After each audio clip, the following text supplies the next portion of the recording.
The causes which destroyed the ancient republics were numerous. But in Rome, one principal cause was the vast inequality of fortunes. How far Roman history furnishes the data on which the politicians of America may calculate the future changes in our form of government is left to every man's own opinion. At any rate, the genius of every government must adapt itself to the peculiar state and spirit of the people who compose the state, and when the Americans lose the principles of a free government, it follows that they will speedily lose the form. Such a change would, as in Rome, be ascribed to bad men, but it is more rational to ascribe it to an imperceptible progress of corruption, or those insensible changes which steal into the best constitutions of government. Noah Webster, 1790.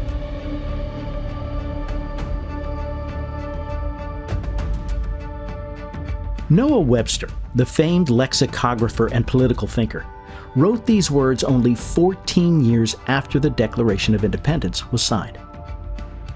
Republics, he argued, rarely collapse overnight. They decay through inequality, complacency, and the slow corrosion of civic virtue among their people. But were Webster's words a lament for the inevitable decline of the American Republic, or a warning about the vigilance it takes to preserve it?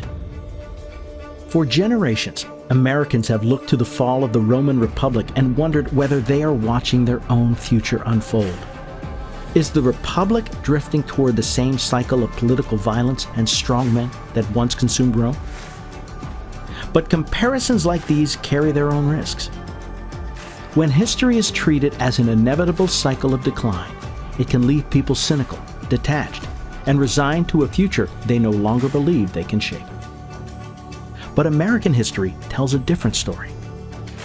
From the beginning, the United States was understood as an unfinished experiment, a republic whose survival would depend not on historical destiny, but on the judgment and character of each generation that inherited it.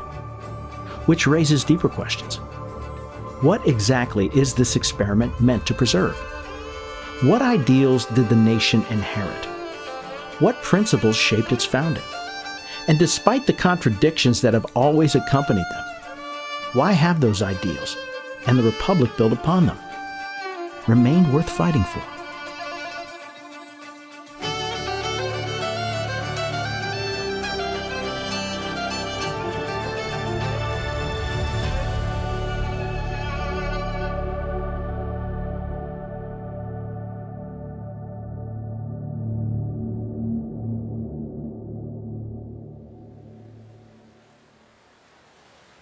Philadelphia, late May 1787.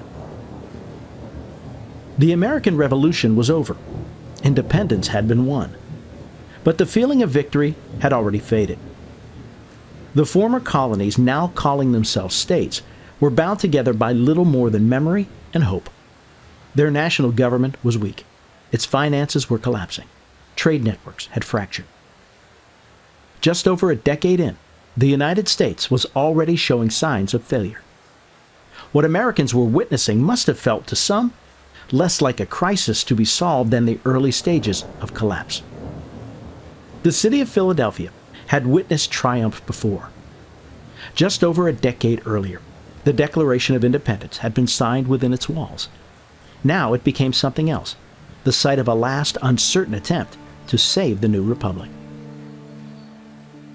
A small group of delegates began arriving in the city. They came after long journeys over rough roads, stepping into Philadelphia under an oppressive early summer heat. Only later would history group these men and others like them under a single name: the Founding Fathers. They arrived slowly. Some were late. Others hesitated, unsure whether the effort would matter at all. Inside the Pennsylvania State House, guards were posted and windows were kept shut to preserve secrecy. The delegates had been sent to revise the nation's first framework of government, the Articles of Confederation, a loose union that left most power in the hands of the states. Under the Articles, those habits of self-rule turned inward. States printed their own money, passed inflationary debt relief laws, erected trade barriers against one another, and ignored congressional requests outright. What had once been local autonomy became paralysis at a national level. When armed farmers shut down courts in western Massachusetts, the danger was no longer theoretical. Veterans of the Revolution were taking up arms against the very governments they had helped create. To the men gathering in Philadelphia, Shays' rebellion was a dire warning. And alongside the structural failures, another tension would hang over the room. The language of liberty and freedom, used throughout the Revolution, had always coexisted with exclusion and inequality. Slavery remained embedded in the nation's economy. Women, indigenous peoples, and many without property stood entirely outside the political system now under debate. The men in Philadelphia were not blind to these contradictions.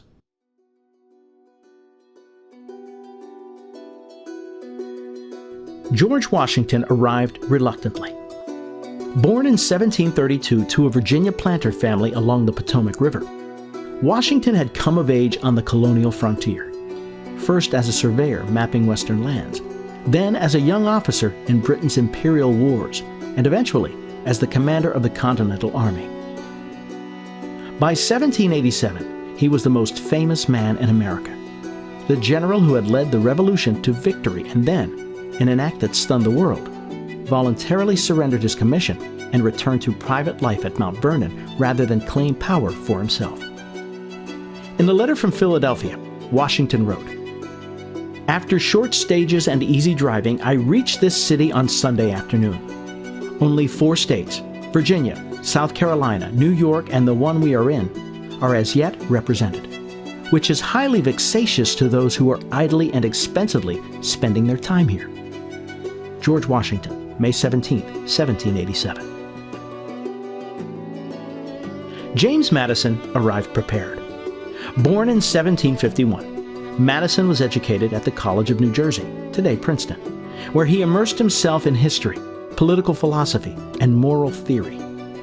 In the months before the convention, he had undertaken a systematic study of failed republics, convinced that the United States was drifting toward familiar dangers. He arrived in Philadelphia with a framework already drafted, ready to move the convention beyond vague reform of the Articles and toward complete structural redesign. Privately, Madison admitted his concerns. "We have been here for some time suffering a daily disappointment from the failure of the deputies to assemble for the convention. 7 states were not made up till the day before yesterday. Our intelligence from New York promises an addition of 3 more by tomorrow. General Washington was unanimously called to the chair and has accepted it. It is impossible as yet to form a judgment of the result of this experiment. Every reflecting man becomes daily more alarmed at our situation." James Madison, May 27, 1787. Benjamin Franklin arrived old and weary. Born in Boston in 1706, Franklin had remade himself many times over. Apprentice printer, newspaper publisher, scientist, inventor, colonial agent in London, and later, one of America's most indispensable diplomats in Paris, where he helped secure the French alliance that made victory in the Revolution possible. By 1787, he was 81 years old, suffering from health issues so painful he could barely walk, and was carried through the streets of Philadelphia in a sedan chair. Then there was Alexander Hamilton. Born out of wedlock on the island of Nevis in the Caribbean and raised amid instability and poverty, Hamilton had come to North America as a teenager. He studied at King's College in New York before the Revolution pulled him into war. There he rose quickly, serving under George Washington. By 1787, Hamilton had already concluded that the Articles of Confederation were fundamentally unworkable. He feared political instability above all else and saw a strong national government as the only safeguard against it. Others would slowly fill the room as well. In all, 55 delegates from 12 states eventually took part, not just the famous names history would later remember. Notably absent were Thomas Jefferson and John Adams, both serving as diplomats abroad. Their ideas loomed over the convention, but the decisions would fall to those in the room. The delegates were not certain the American experiment would survive the decade. They were not certain it deserved to. And yet, they began. Because if the young republic was going to fall, they would not let it collapse without a fight. But the decisions that would define what history later called the Constitutional Convention had not begun there.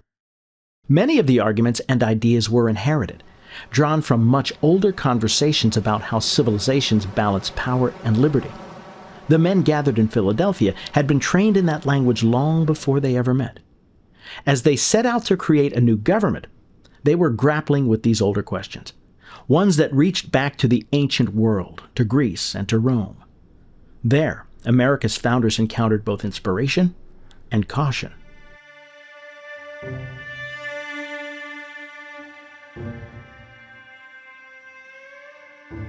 From Greece, the founders admired the achievements of the classical world, its philosophy, drama, art, and relentless questioning of human nature. They read writers such as Plato, Aristotle, Thucydides, and Plutarch, and looked to the Greek city-states as some of history's earliest experiments in self-government. They also discovered one of history's most celebrated political ideas, democracy.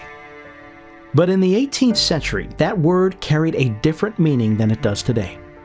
To the founders, democracy referred to direct democracy, the Athenian system in which citizens gathered to debate and vote on laws themselves. Many viewed it not as a safeguard of liberty, but as a cautionary tale against mob rule. In Athens, the same democratic assembly that governed could also exile citizens by popular vote or condemn a philosopher like Socrates to death, moments when the will of the majority could trample the rights of the few. As written in the Federalist Papers, Madison argued, "In all very numerous assemblies, of whatever characters composed, passion never fails to wrest the scepter from reason. Had every Athenian citizen been a Socrates, every Athenian assembly would still have been a mob." Federalist number 55, 1788. Today, the term democracy has broadened to include constitutional republics with elected representatives, a system far closer to what the founders ultimately built. But when it came to the design of institutions and the structure of government, much of the founding generation looked upon ancient Athens with suspicion rather than admiration. It was Rome, far more than Greece, that most deeply shaped the American political imagination. The founders read Roman history not as a distant legend, but as a mirror, a guide to what a republic could become and to what might destroy it. Rome itself had once cast off monarchy. Around 509 BCE, the Romans overthrew their last king and established a republic, a system in which authority rested in laws and elected representatives. For centuries, that republic expanded, prospered, and became one of the most formidable states the ancient world had ever known. But it did not last forever. Inequality widened. Rival elites competed. Political norms that had restrained ambition for generations began to erode as ambitious generals turned their armies against the state. The republic's collapse unfolded across generations of escalating crisis and civil war until the Roman Republic finally crumbled. For the founding generation, Rome's story served as a warning. Their letters and diaries are filled with references to Roman virtues, Roman failures, and Roman statesmen. They admired Rome's commitment to civic virtue, but they were haunted by how slowly and steadily a free republic had surrendered itself to one-man rule. Alexander Hamilton warned of the danger directly in one of his own Federalist essays. It is impossible to read the history of the petty republics of Greece and Italy without feeling sensations of horror and disgust at the distractions with which they were continually agitated, and at the rapid succession of revolutions by which they were kept in a state of perpetual vibration between the extremes of tyranny and anarchy. Federalist number 9, 1787. To the founders, Rome proved something essential.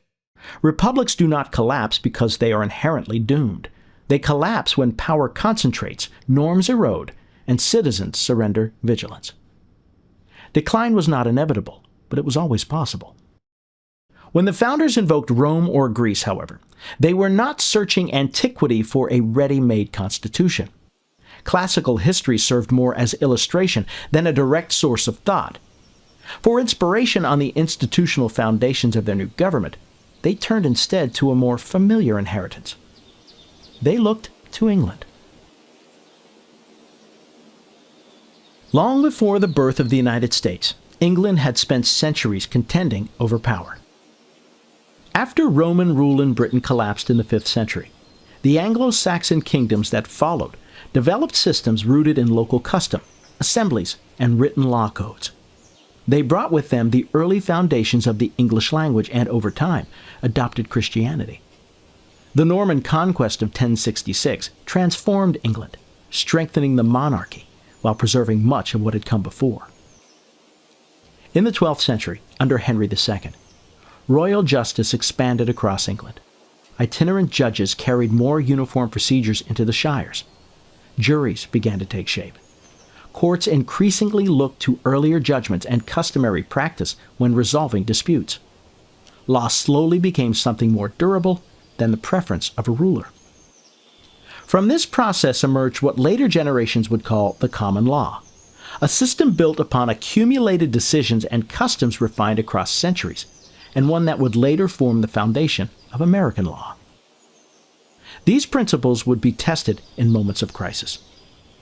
In 1215, after military failures abroad and mounting tensions at home, King John faced a revolt from his barons and was compelled to accept Magna Carta. It was not a democratic charter nor a declaration of universal rights. Yet it advanced an idea that would extend far beyond its original purpose. Even the ruler could be bound by law. It also reinforced principles of lawful judgment and the expectation that taxation required consent. One clause declared, "No free man shall be seized or imprisoned, or stripped of his rights or possessions, or outlawed or exiled, or deprived of his standing in any way, nor will we proceed with force against him, or send others to do so, except by the lawful judgment of his equals or by the law of the land." Magna Carta, 1215. As the centuries passed, kings continued to rule, but they ruled alongside Parliament, an evolving assembly of nobles and representatives. Disputes over authority, however, did not disappear. By the 18th century, centuries of legal development had accumulated into a vast body of precedent and practice. Generations of English lawyers had learned it through the works of Sir Edward Coke, above all his commentary upon Littleton, dense and demanding texts that long stood as the foundation of legal training. William Blackstone later gathered that inheritance into his commentaries on the laws of England, the most influential legal treatise of its age. By the time of the American founding, both Coke and Blackstone had become standard reading across the colonies. By this era, England had forged something distinctive, an unwritten constitution grounded in precedent, a system balancing monarchy, aristocracy, and elected representation through centuries of negotiation and conflict. The founders admired the British constitutional system, and in the years before the American Revolution, believed they were fighting to preserve their rightful place within it. But as England refined these constitutions at home, another transformation had been unfolding across all of Europe. In the 17th and 18th centuries, the Enlightenment emerged as a broad intellectual movement that placed reason, inquiry, and skepticism of authority at the center of how Europeans understood politics and society. It challenged the idea that tradition alone should govern, arguing instead that institutions could be examined and, if found wanting, reformed. The movement had roots in the scientific revolution of the previous century. Thinkers like Francis Bacon and Isaac Newton had demonstrated that the natural world operated according to laws that could be discovered through observation, not handed down by authority. The Enlightenment extended that confidence to human affairs. Across Europe, in Parisian salons, London coffee houses, and Edinburgh lecture halls, writers and philosophers took up foundational questions. For the American founders, these were not abstract debates. They were arguments to be tested, and few Enlightenment thinkers influenced American political thought more directly than John Locke. Writing amid England's political upheavals, Locke rejected the doctrine of divine right and argued that legitimate government rested on the consent of the governed. In his State of Nature, individuals were free and equal, bound only by natural law. They possessed natural rights, life, liberty, and property, and these rights were not gifts from any ruler. They preceded government entirely. But freedom in the state of nature had limits. Without a common authority to settle disputes and enforce agreements, rights remained insecure. So individuals entered into a social contract, surrendering some of their natural freedom in exchange for the protection of organized government. The contract was voluntary, and it came with conditions. Government existed not to rule over the people, but to serve them, to secure the rights they already possessed. When rulers violated the trust placed in them, the people were released from their obligation to obey. Contrary to conventional thought at the time, Locke argued that power did not descend from a king to his subjects. It rose from the people themselves. Locke put it plainly.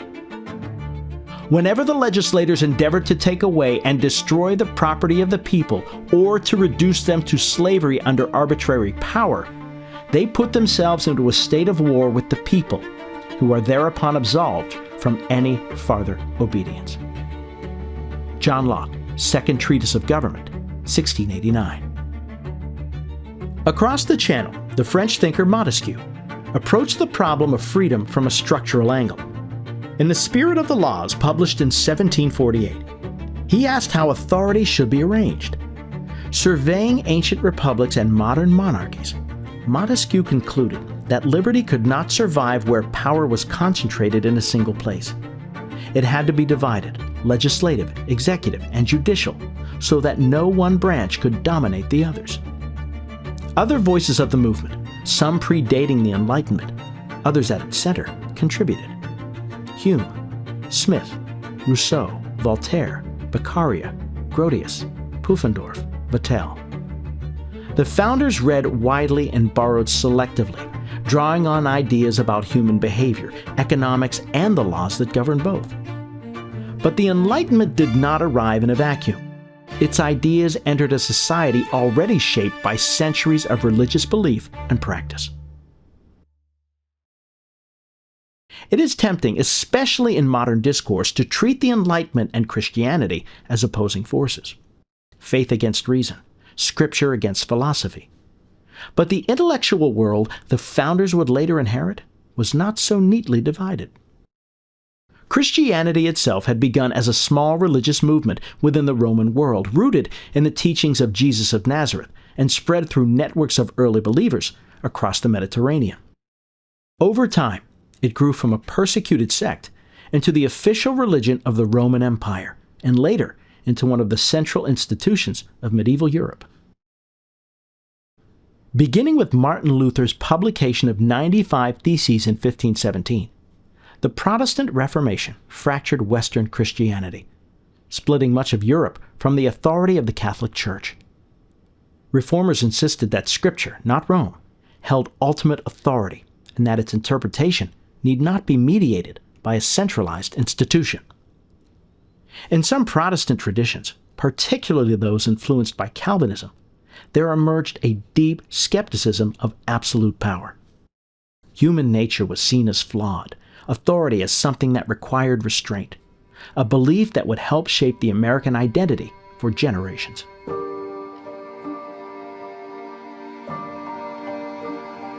The intellectual and spiritual traditions that shaped America's founding generation were not born in a single moment.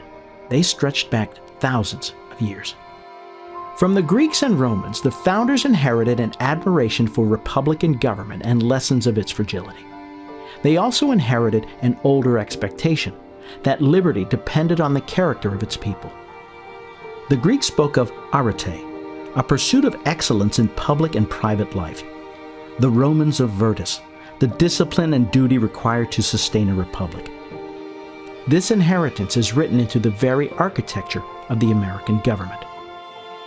From the English tradition, a hard-won legacy of rights, common law, and resistance to tyranny, visible today in the jury trial, the writ of habeas corpus, the guarantee of due process, and the principle that no one stands above the law.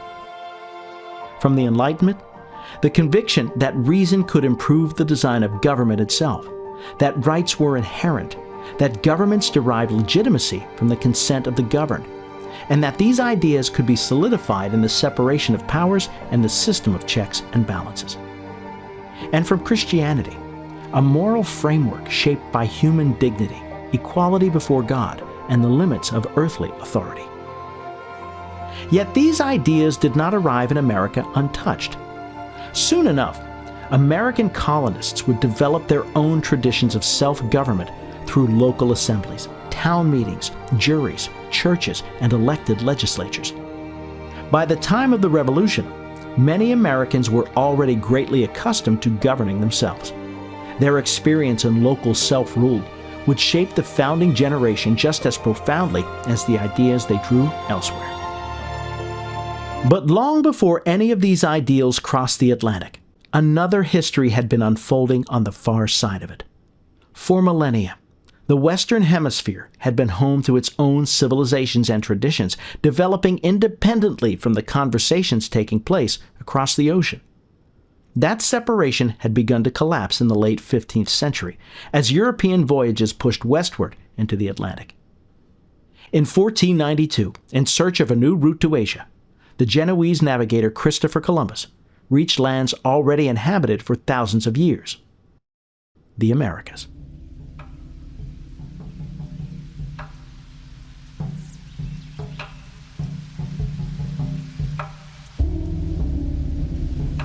Long before delegates gathered in Philadelphia, the land beneath the city carried thousands of years of human history.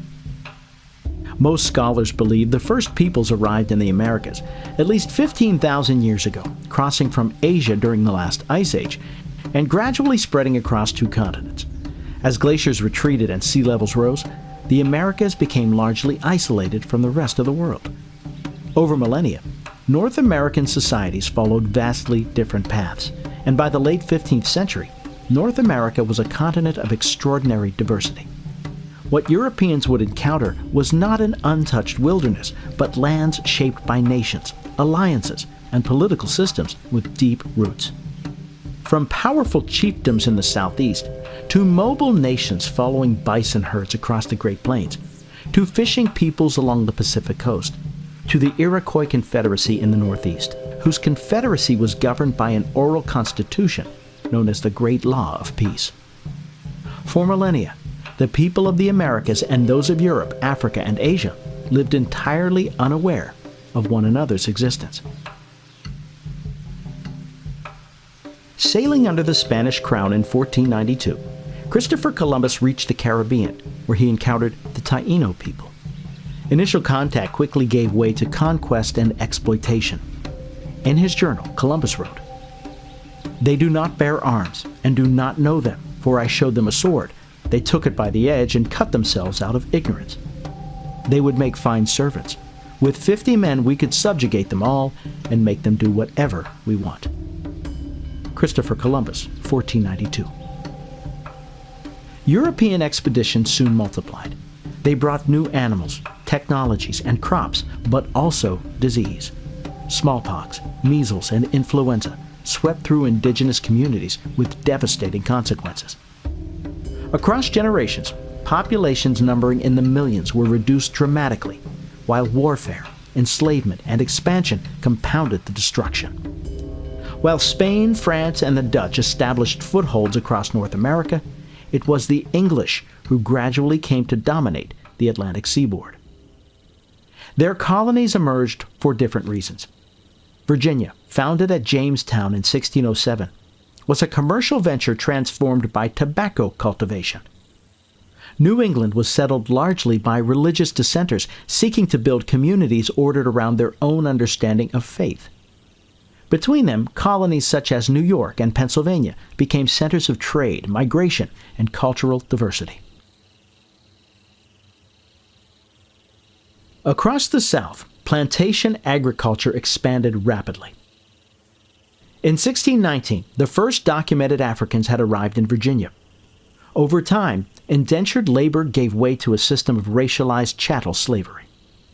Through the Atlantic slave trade, Millions of Africans were forcibly transported to the Americas, and enslaved labor became central to the economy of the southern colonies.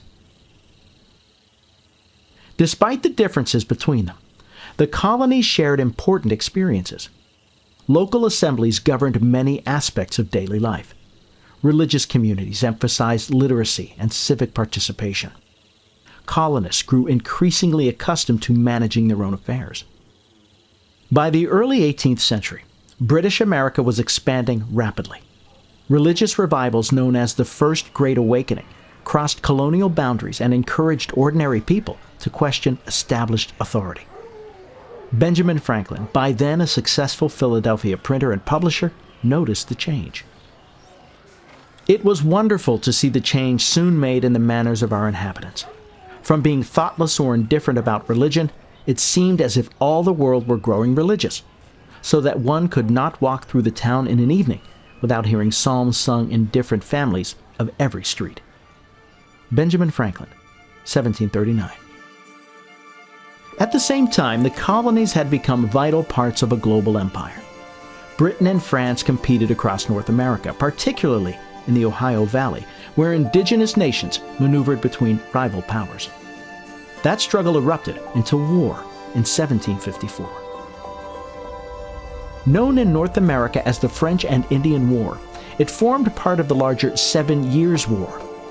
Among those drawn into the conflict was a young Virginia officer named George Washington. After years of fighting, Britain emerged victorious. The capture of Quebec in 1759 had proved decisive, and the Treaty of Paris in 1763 transferred nearly all French territory east of the Mississippi to British control. Britain now possessed a larger empire than ever before. But victory exposed a growing divide. British leaders saw new territories to administer, defend, and pay for. Many colonists believed they had earned an even greater voice in their own affairs.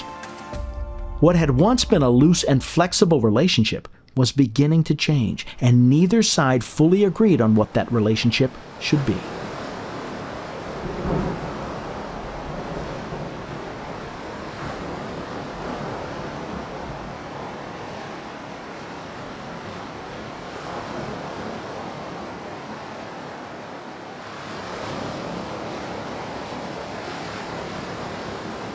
In 1763, few colonists imagined independence. Most considered themselves loyal Britons and believed they possessed the same rights as Englishmen. The French and Indian War left Britain heavily in debt and responsible for vast new territories. After Pontiac's War erupted in the Great Lakes and Ohio Valley, the Crown issued the Proclamation of 1763, restricting settlement west of the Appalachians. Parliament also sought new revenue and tighter control over colonial commerce. Many colonists would begin to view these measures through ideas already familiar to them. For decades, a group of English and Scottish writers, often called Commonwealthmen, and later associated with the radical Whig tradition, had developed a political language rooted in suspicion of concentrated power, fear of corruption, and the belief that free government depended upon civic virtue. James Harrington argued that republics rested upon an independent citizenry. Algernon Sidney defended the right to resist tyranny and paid for those views with his life. In the 1720s, John Trenchard and Thomas Gordon carried these ideas through a series of essays known as Cato's Letters. Drawing on the example of the Roman Republican Cato, they warned that power naturally tends toward abuse, that liberty requires vigilance, and that corruption could gradually erode a free society from within. In England, these arguments found a limited audience. In the American colonies, however, they found an eager one. Cato's letters were reprinted in newspapers, discussed in taverns, and passed from hand to hand across colonies. But the true rupture came with the Stamp Act of 1765. Colonists objected not simply to taxation, but to taxation imposed by a legislature in which they had no representation. Parliament eventually repealed the measure, but simultaneously asserted its authority over the colonies in all cases whatsoever. What began as protest gradually became resistance. Throughout the late 1760s and early 1770s, disputes over taxation and authority continued. Boycotts spread across the colonies, with women playing a crucial role through the production of homespun goods and the enforcement of non-importation agreements. Tensions increasingly centered on Boston. In 1770, British soldiers fired into a crowd, killing 5 colonists in the Boston Massacre.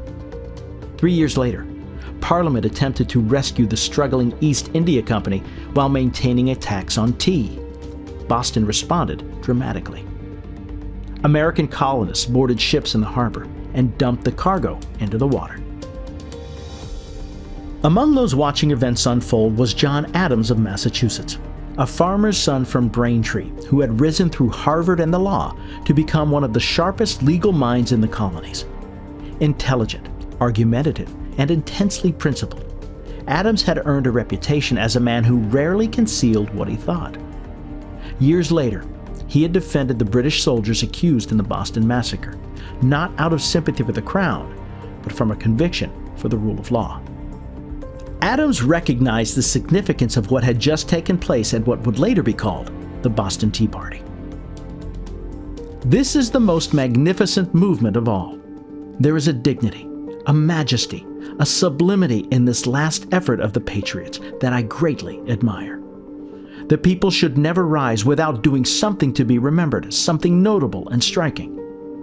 This destruction of the tea is so bold, so daring, so firm, intrepid, and inflexible, and it must have so important consequences and so lasting, that I can't but consider it as an epocha in history. John Adams, 1773. Britain answered with punishment. The coercive acts closed Boston's port and tightened imperial control over Massachusetts. Instead of isolating the colony, however, they united many of them.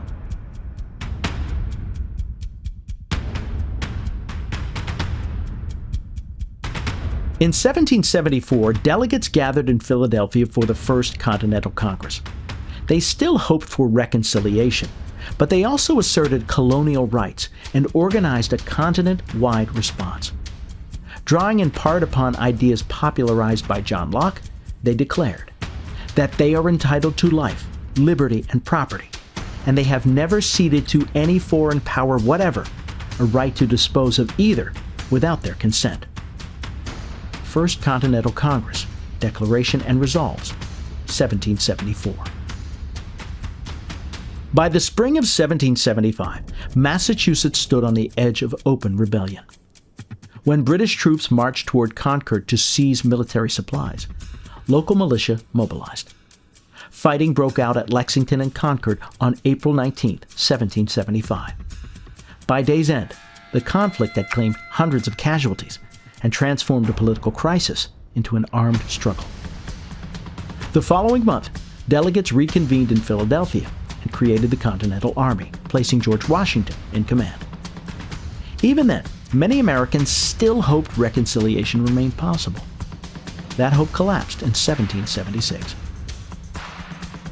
Thomas Paine's groundbreaking pamphlet, Common Sense, circulated throughout the colonies, attacking monarchy itself and arguing that independence was both practical and morally necessary.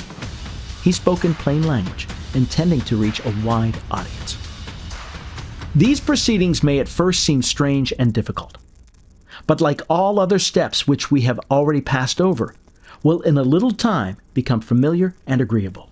And until an independence is declared, the continent will feel itself like a man who continues putting off some unpleasant business from day to day, yet knows it must be done, hates to set about it, wishes it over, and is continually haunted with the thoughts of its necessity. Thomas Paine, Common Sense, 1776. As revolutionary sentiment spread and fighting continued to escalate, the Continental Congress reached a point of no return. The question was no longer whether independence might come someday, but how it should be declared, and on what grounds. Congress appointed a committee of 5 to draft a statement explaining their decision to the world. The principal author was Thomas Jefferson, a young Virginian deeply influenced by classical history, Enlightenment philosophy, and the language of natural rights. He was a quiet, bookish man, trained as a lawyer and more comfortable with ideas than with crowds. But he was widely admired for his writing and for his ability to give clarity to political arguments. He was also a slaveholder, part of a system that stood in tension with the ideals he would soon put to paper. What initially emerged was not a polished masterpiece, but a rough, crowded draft, scratched with edits, crossed out lines, and rewritten phrases. Jefferson drew on Locke's arguments about natural rights and consent, on George Mason's recently adopted Virginia Declaration of Rights, and on the long English tradition of petition. When he finished, Jefferson submitted the draft to the committee, which included Benjamin Franklin and John Adams, and then to Congress as a whole. Congress debated and revised the text line by line. On July 2, 1776, Congress voted for independence, and 2 days later, on July 4th, they approved the final text. At the time, the document did not carry the weight history would later place upon it. It did not end the war, unify the country, or solve the problems ahead. Only later would Jefferson's words about equality, rights, and the consent of the governed become touchstones argued over, expanded, and invoked by generations who saw in them promises not yet fulfilled.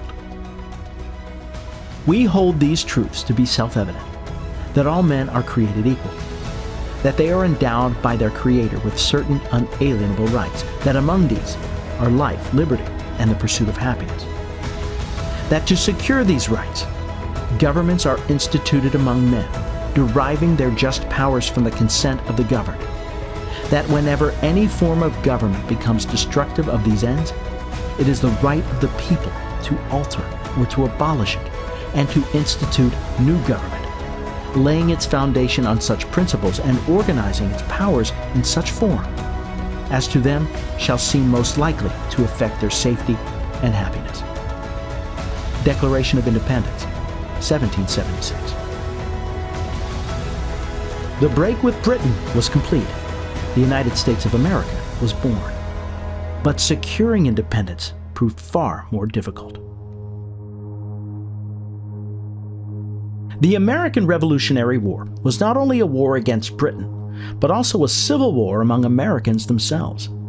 Patriots, loyalists, enslaved people, and indigenous nations all faced choices that would shape their futures. Britain possessed the world's most powerful military, while Americans struggled simply to keep an army in the field. Under Washington's leadership, survival became the central objective. After early setbacks, he avoided destruction while Congress worked to sustain the cause. The turning point came at Saratoga in 1777. Convinced that the rebellion could succeed, France entered the war. Through Benjamin Franklin's diplomacy, what had begun as a colonial revolt became part of a global conflict. 4 years later at Yorktown, American and French forces trapped a British army under Cornwallis and forced its surrender. Then, in 1783, Britain recognized American independence. The revolution had been won. But the war settled remarkably little about what kind of nation would follow. For women, enslaved people, and indigenous nations, independence brought disruption, but not equality. What the revolution created was not a finished country, but an opportunity, a chance to attempt something unprecedented at scale, to design a government deliberately and in public, without a king, without an inherited constitution, and without certainty that it would work. And so, the weak government of the Articles of Confederation proved unable to tax, unable to enforce, unable to hold the Union together. States turned inward, the economy spiraled, foreign creditors lost patience. In western Massachusetts, armed veterans shut down courts and marched on a federal arsenal, and Congress could do nothing to stop them. One by one, reluctantly, nervously, delegates began arriving in Philadelphia. They had no guarantee that what they were about to attempt would succeed. They were not certain the experiment deserved to, and yet they began.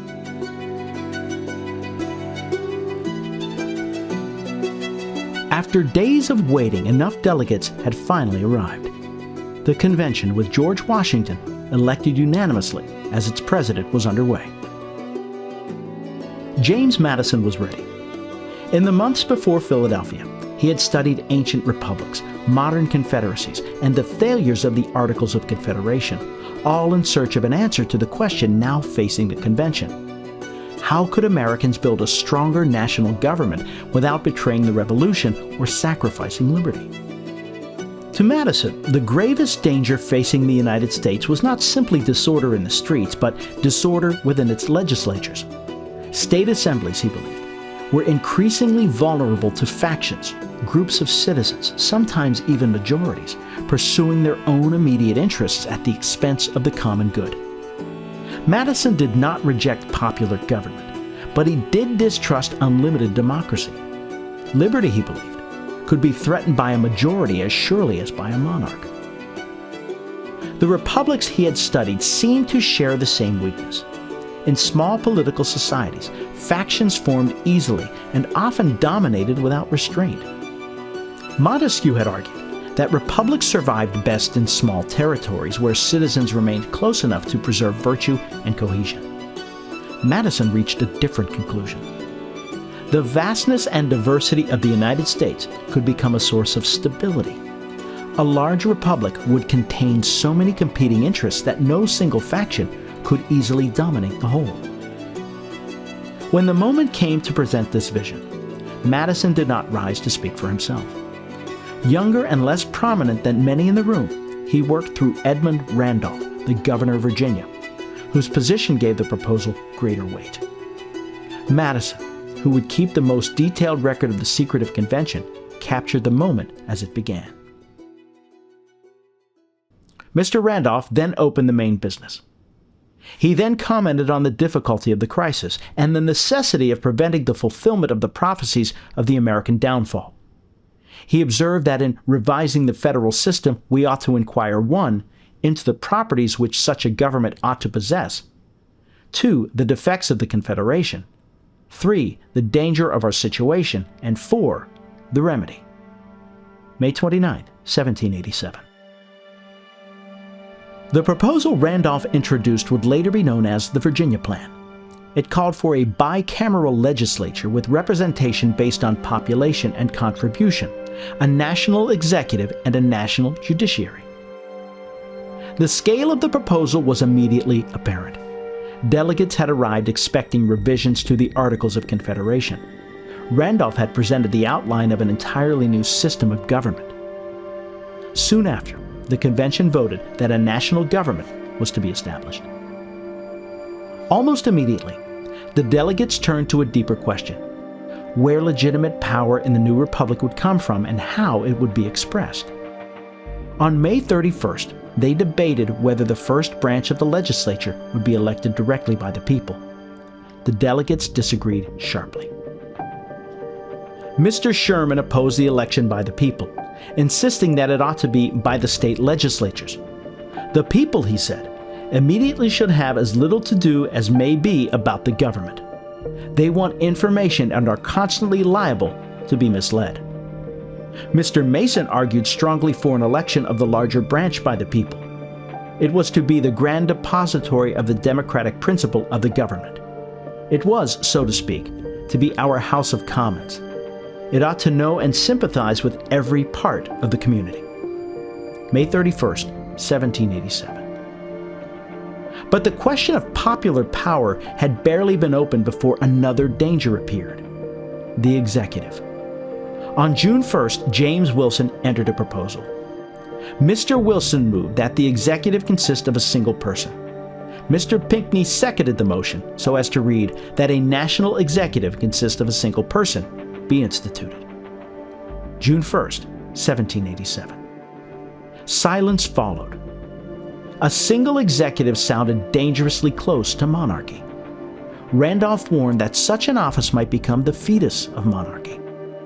Wilson answered that unity in the executive was instead a safeguard against tyranny. One person could be held responsible. The convention eventually accepted a single executive, but almost nothing else about the office was settled. By early June, the convention had the outline of a new government, a popularly elected lower house, a Senate chosen by state legislatures, a single executive, and a national judiciary. But beneath that outline, a conflict remained unresolved: representation. Under the Virginia Plan, representation in both houses would reflect population. For New Jersey, Delaware, and other small states, that meant permanent subordination to Virginia, Pennsylvania, and Massachusetts. William Paterson and his allies would not accept it, stating, "New Jersey will never confederate on the plan before the committee. She would be swallowed up. He had rather submit to a monarch, to a despot, than to such a fate." June 9, 1787. On June 11th, Roger Sherman helped offer the idea that would later save the convention: proportional representation in the first branch, equal state suffrage in the second. But the delegates were not ready. The large states still believed they could win both houses, and Sherman's proposal was set aside. Then the small states made their counterattack. On June 15th, Paterson introduced the New Jersey Plan. It preserved the Confederation's basic structure: one state, one vote.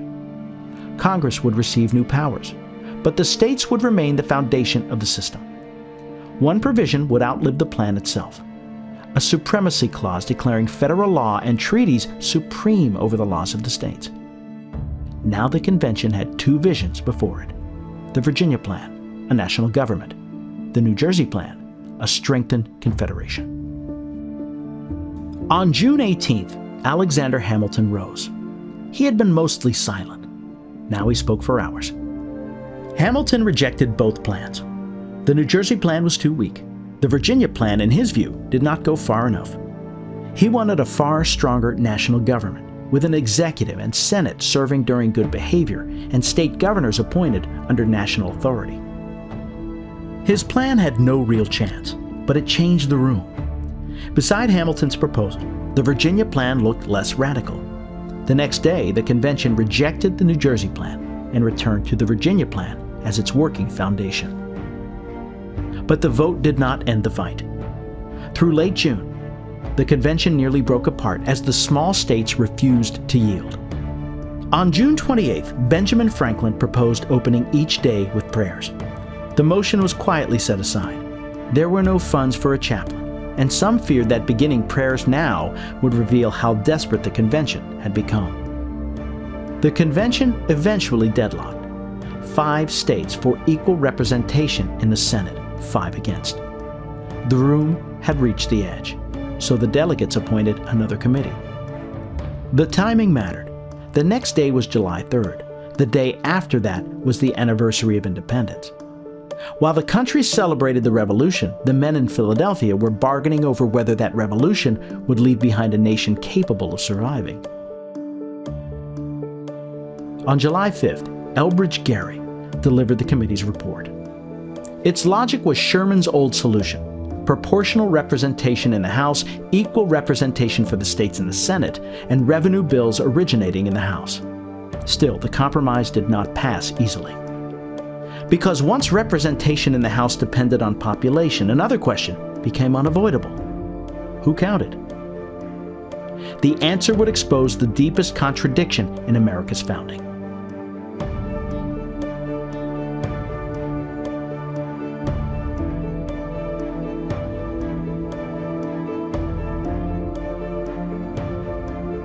The Southern delegates at the Constitutional Convention wanted enslaved people counted toward representation. Northern delegates objected fiercely. If enslaved people were treated as property under state law, why should they also increase political power in Congress? The delegates confronted the contradiction directly across multiple days. What is the true principle of representation? It is an expedient by which an assembly of certain individuals chosen by the people is substituted in place of the inconvenient meeting of the people themselves. If such a meeting of the people was actually to take place, would the slaves vote? They would not. Why then should they be represented? Mr. Butler insisted that the labor of a slave in South Carolina was as productive and valuable as that of a freeman in Massachusetts. that as wealth was the great means of defense and utility to the nation, they were equally valuable to it with freemen. Mr. Davies said it was high time now to speak out. He saw that it was meant by some gentlemen to deprive the Southern states of any share of representation for their blacks. He was sure that North Carolina would never confederate on any terms that did not rate them at least as 3/5. If the eastern states meant therefore to exclude them altogether, the business was at an end. Mr. Wilson did not well see on what principle the admission of blacks in the proportion of 3/5 could be explained. Are they admitted as citizens? Then why are they not admitted on an equality with white citizens? Are they admitted as property? Then why is not other property admitted into the computation? These were difficulties, however, which he thought must be overruled by the necessity of compromise. July 1787. The result was the 3/5 compromise. Enslaved persons would be counted at 3/5 for representation and direct taxation.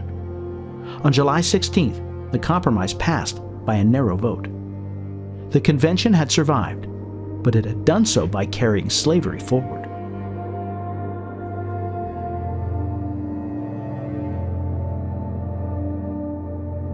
On July 26th, a 5-member committee of detail was appointed to turn the convention's resolutions into a complete draft constitution.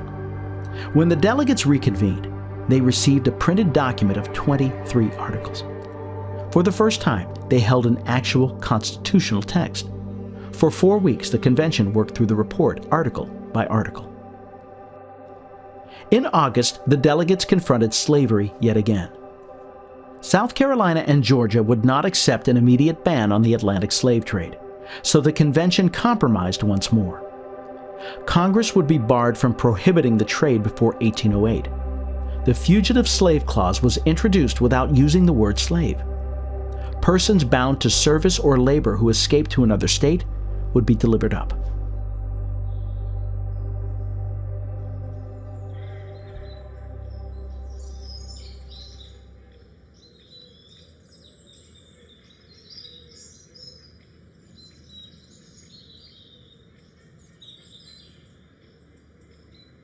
In early September, the Electoral College was finally settled. Each state would appoint electors equal to its congressional delegation. The electors would vote for 2 persons. The candidate with the most votes, if a majority, would become president. The runner-up would become vice president. If no one achieved a majority, the House, voting by state delegations, would choose. The president would serve 4 years and could be reelected. The system was a compromise within a compromise. It gave large states influence through population, small states a floor through the Senate, and avoided both legislative election and direct popular vote. What had begun as a debate over revising the Articles had become something far more ambitious, a new federal republic resting partly on the people and partly on the states. Some delegates still wanted another convention. Randolph, who had opened the debates in May, now refused to sign. George Mason refused as well, as did Elbridge Gerry. Benjamin Franklin, in contrast, urged unity, not because the document was perfect, but because division could be fatal. Alexander Hamilton agreed in his own way. George Washington, who had spoken little during the convention itself, signed first, followed by the other delegates. James Madison signed as well. The Constitution fell short of many of his hopes, but the framework he had helped set in motion endured. He would later earn the nickname Father of the Constitution. As the signing concluded, Madison recorded one final observation from Franklin. Whilst the last members were signing it, Dr. Franklin, looking towards the president's chair, at the back of which a rising sun happened to be painted, observed to a few members near him that painters had found it difficult to distinguish in their art a rising from a setting sun. I have said he often in the course of the session, and the vicissitudes of my hopes and fears as to its issue, looked at that behind the president without being able to tell whether it was rising or setting. But now at length, I have the happiness to know that it is a rising and not a setting sun. September 17th, 1787. The convention adjourned.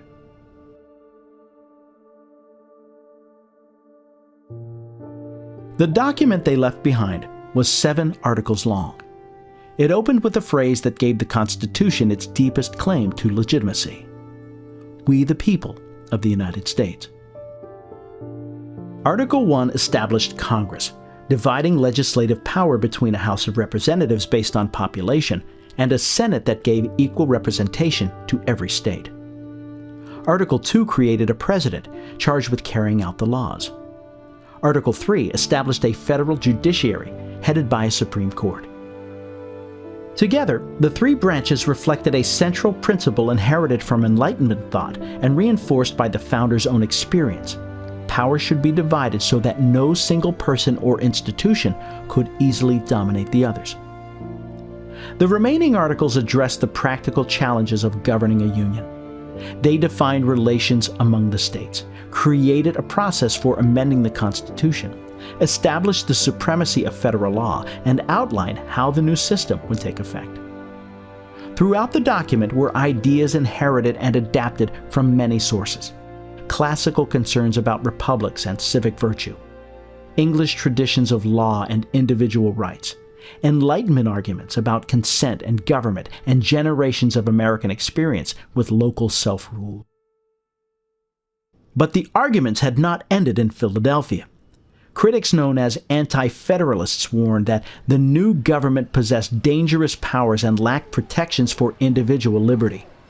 Supporters answered through essays that became known as the Federalist Papers, written by Hamilton, Madison, and John Jay, arguing that the proposed system could preserve liberty while preventing disorder and faction. Ratification was far from certain. Across the states, Americans debated fiercely over the Constitution's meaning and consequences. In several key states, approval came only after bitter contests and narrow victories. The debate ultimately produced another compromise. To secure support for the new Constitution, Federalists promised that amendments protecting individual liberties would follow. The first 10 became known as the Bill of Rights: protections for religion, speech, the press, assembly, and petition; the right to bear arms; protections against unreasonable searches and forced self-incrimination; guarantees of due process and trial by jury; and limits on powers not granted to the federal government.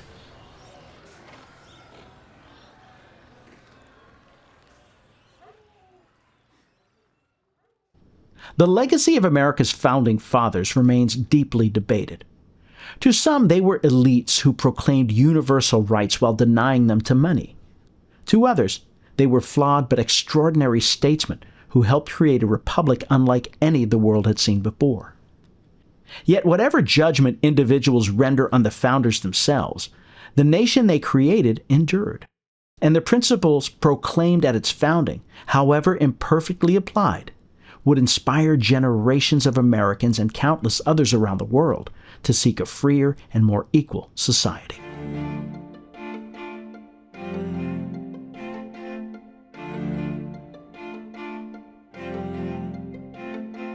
The Constitution was ratified, the Bill of Rights adopted, the framework for the American experiment was in place. Now it needed to work. In 1789, George Washington was inaugurated as the first president of the United States, chosen under the rules of the system he had helped create. He governed cautiously, aware that nearly every decision would establish a precedent. No republic of this size had attempted what America was attempting. The powers of the presidency, the relationship between the branches, the reach of the federal government, many of the practical details were still being worked out in real time. Washington surrounded himself with talented, ambitious men. The disagreements came quickly. As Secretary of the Treasury, Alexander Hamilton moved to strengthen the new government and establish its financial credibility. He proposed that the federal government assume state war debts, create a national bank, and use public credit to encourage economic development. Thomas Jefferson, serving as Secretary of State, viewed the future differently. He favored an agrarian republic rooted in local self-government and feared that Hamilton's program concentrated too much power in the hands of the federal government and financial interests.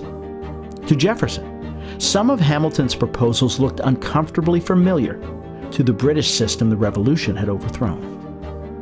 The debate became the first major test of the new constitution, and what began as disagreements over policy and constitutional interpretation gradually hardened into something many of the founders had hoped to avoid: political parties.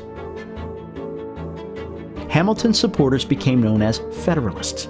Jefferson and Madison organized the Democratic Republicans.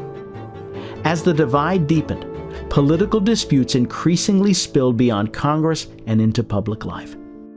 Americans argued not only over domestic policy, but over the great conflict unfolding in Europe, with many Federalists favoring closer ties to Britain, while Jefferson supporters generally sympathized with revolutionary France. In 1794, tensions erupted during the Whiskey Rebellion. When resistance to a federal excise tax turned violent, Washington mobilized militia forces and demonstrated that the new government possessed both the authority and the means to enforce its laws. The rhetoric grew increasingly bitter, with each side accusing the other of endangering the Republic and betraying the principles of the Revolution. Washington looked on with concern. In his farewell address of 1796, he warned against the dangers of faction, the same problem James Madison had wrestled with during the Constitutional Convention. Partisan loyalty, Washington feared, could eventually become stronger than loyalty to the Republic itself. The election of 1800 put Washington's warnings to the test. Thomas Jefferson challenged the sitting president, John Adams, in a campaign filled with accusations of tyranny, atheism, and monarchical ambition. Amid fears of foreign subversion and conflict with France, Adams' Federalists had passed the Alien and Sedition Acts, measures that many critics believed violated freedoms protected by the Bill of Rights. Jefferson's supporters accused the administration of drifting toward authoritarianism. When the votes were counted, an unexpected problem emerged. Jefferson and his running mate, Aaron Burr, received the same number of electoral votes, sending the decision to the House of Representatives. After days of deadlock and intense political maneuvering, Jefferson prevailed. Adams was defeated, disappointed, and deeply bitter, yet he left office. The transfer was peaceful. The Constitution stood firm. The controversy also exposed a flaw in the electoral system. In response, the states adopted the 12th Amendment, modifying the Electoral College and providing yet another reminder that the Constitution itself remained a work in progress. Its deepest challenges, however, remained unresolved. Questions of westward expansion, federal power, and the future of slavery continued to grow.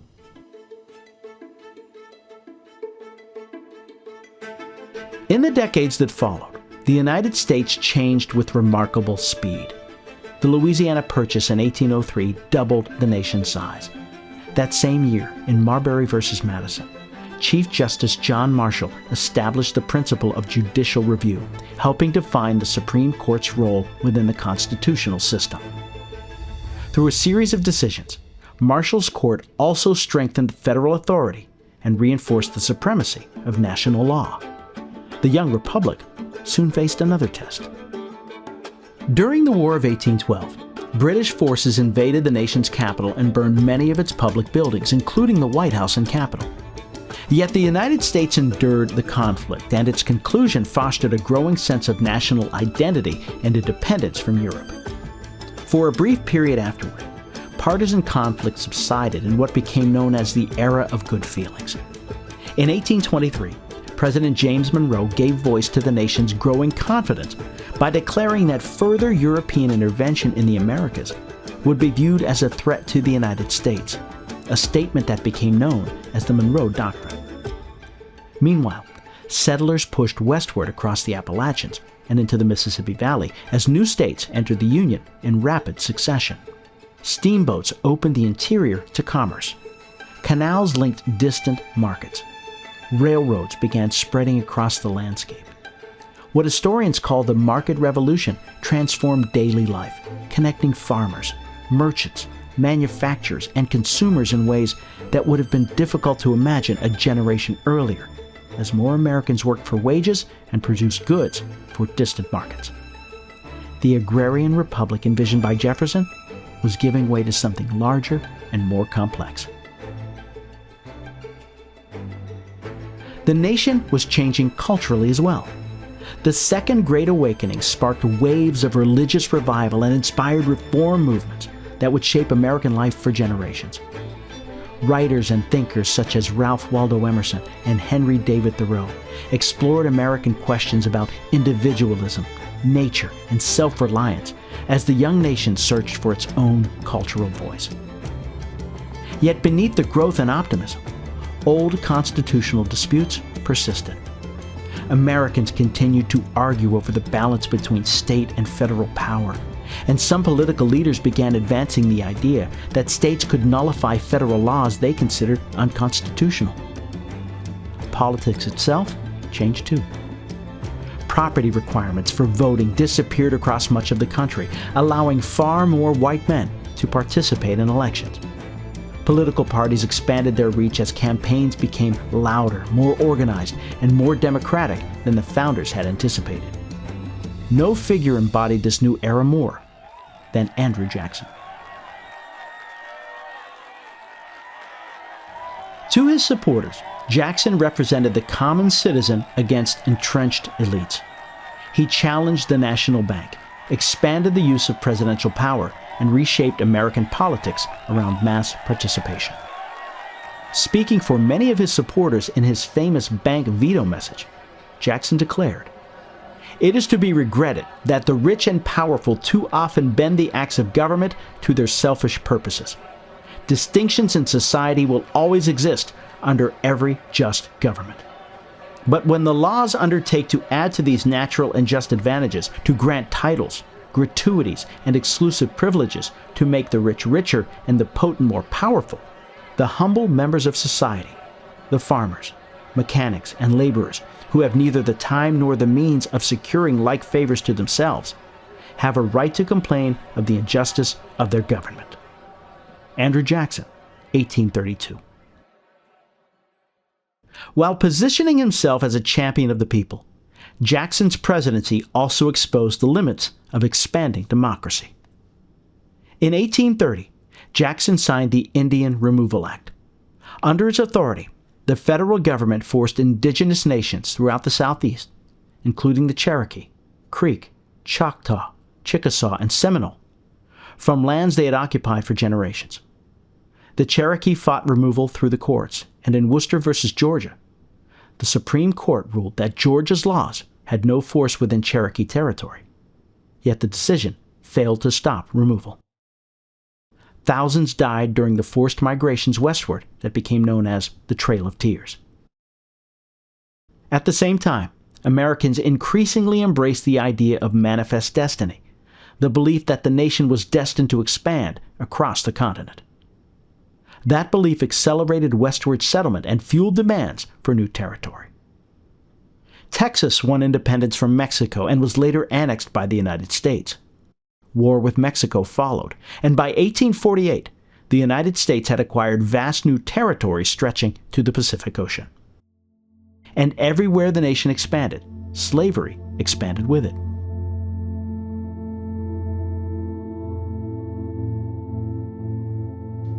As cotton cultivation spread across the Deep South, so did the demand for enslaved labor.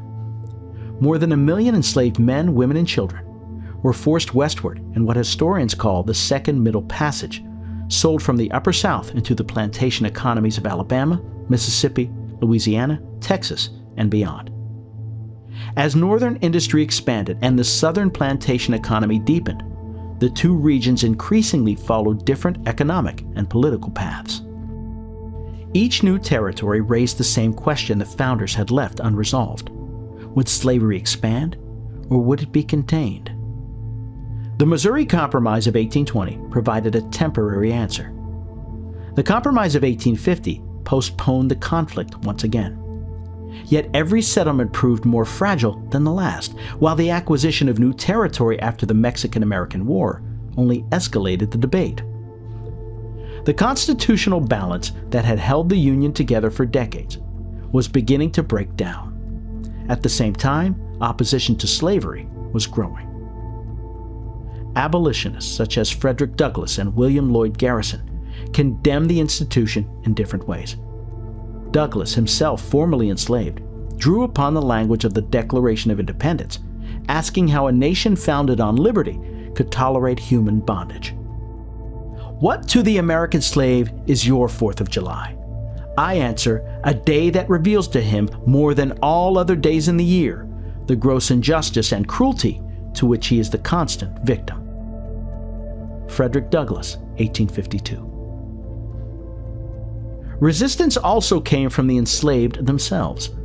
Through escape, sabotage, and networks such as the Underground Railroad, they challenged a system built upon their labor and enforced through violence. The abolitionist movement helped draw many women into public activism as well.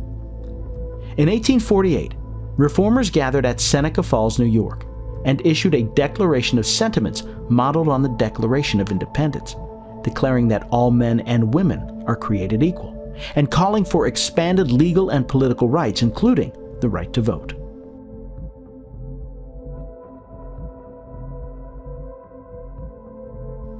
By the 1850s, the political center that had long contained the slavery debate was collapsing. The Kansas-Nebraska Act of 1854 reopened the question of slavery's expansion and ignited violent conflict across the Kansas Territory.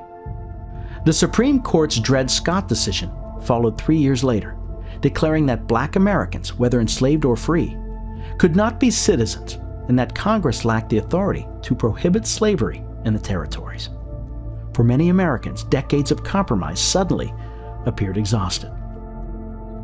In 1859, abolitionist John Brown led a raid on the federal arsenal at Harper's Ferry, hoping to spark a slave uprising. The raid failed. Brown was captured and hanged. Yet the reaction revealed how deeply divided the nation had become. Many white Southerners viewed Brown as a dangerous fanatic. In parts of the North, he was increasingly remembered as a martyr to the anti-slavery cause. A year later, Abraham Lincoln won the presidency without carrying a single Southern state. To many Southern political leaders, his election signaled the loss of their influence within the federal government and a growing threat to the institution upon which their economy and social order depended. Secession followed. The leaders of the seceding states left little doubt about their reasons. In speeches, declarations, and official documents, they repeatedly identified slavery as the central issue driving their departure from the Union. The conflict the founders had postponed for generations had finally arrived.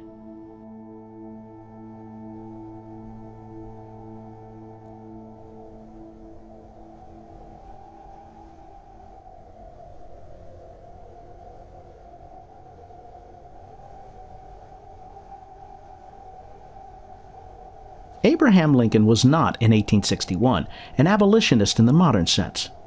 He believed slavery was morally wrong. He opposed its expansion into the Western territories. Yet he also accepted that the Constitution protected it where it already existed. When he entered the White House, his stated goal was not to abolish slavery, but to preserve the Union. Events would push him further. In April 1861, Confederate forces fired on Fort Sumter in Charleston Harbor, and the United States, like the late Roman Republic long before it, was now engulfed in civil war. At first, many believed the conflict would be brief. The First Battle of Bull Run shattered those assumptions. What followed was 4 years of fighting on a scale the nation had never experienced. Americans fought Americans across farms, towns, forests, rivers, and cities. Entire communities watched sons, fathers, and brothers march away and never return. The war reached a terrible crescendo. At Antietam in 1862, the armies clashed in the bloodiest single day in American military history. In the aftermath, Abraham Lincoln issued the Emancipation Proclamation on January 1, 1863. Limited in its immediate legal reach, it nevertheless transformed the conflict by making the destruction of slavery an explicit Union war aim. It also authorized the enlistment of black soldiers. By the war's end, nearly 200,000 black men had served in the Union Army and Navy.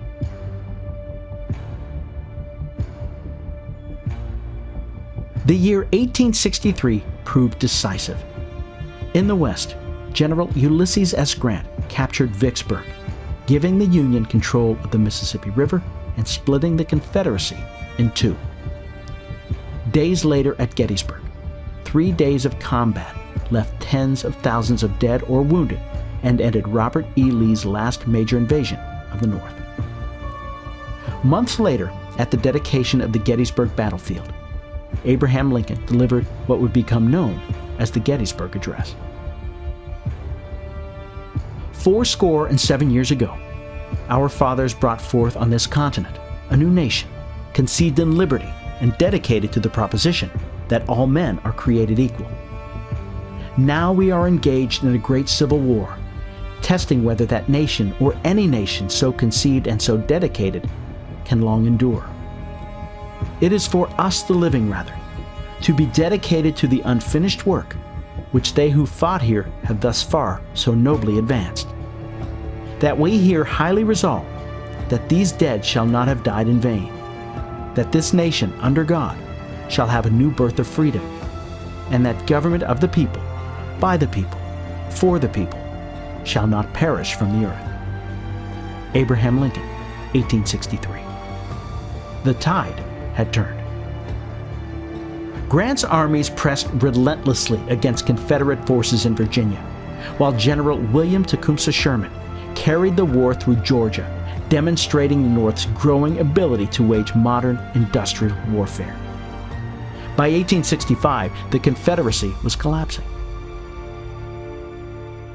In April, after unprecedented bloodshed that claimed more American lives than any other conflict in the nation's history, perhaps as many as 750,000, General Robert E. Lee surrendered the Army of Northern Virginia to Ulysses S. Grant at Appomattox Courthouse.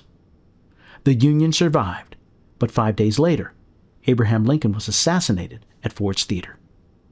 The war was over, but the struggle over what the nation would become was not.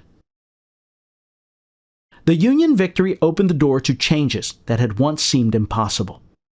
The 13th Amendment abolished slavery throughout the United States.